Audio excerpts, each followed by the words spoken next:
suis sûr que tu crois que le survivalisme, c'est un mec terré au fond des bois avec 8 ans de bouffe et 4 tonnes de PQ.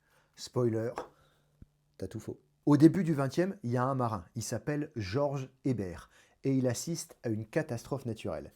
Et c'est à ce moment-là qu'il se rend compte d'un truc fondamental. C'est pas forcément les plus balèzes ni les plus forts qui survivent, mais les plus polyvalents, ceux qui savent courir, grimper, nager, ramper, etc. Et grâce à cette expérience, il invente un truc, l'hébertisme.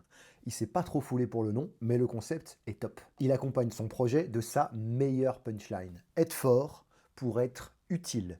Utile aux autres. En clair, c'est une méthode complète d'éducation physique, naturelle et utilitaire pour le corps et l'esprit. C'est un peu comme Red Bull, mais pour de vrai.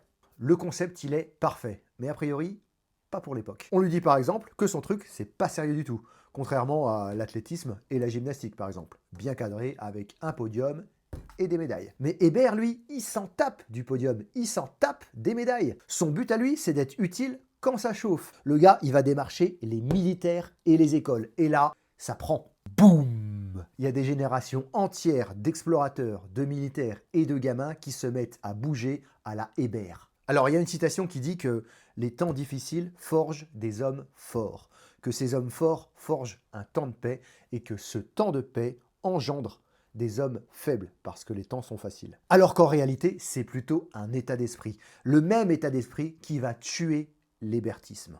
Oui, parce qu'après l'ascension, vient la chute. La société s'embourgeoise, le sport, il est plus pratiqué, il est simplement regardé à la télé. Il est devenu spectacle, apparence, gonflette. Et c'est donc un petit peu plus tard, dans les années 80, que l'hébertisme prend un virage à 180 degrés, en devenant le survivalisme. Et donc, on passe de être fort pour être utile aux autres à repli sur soi-même.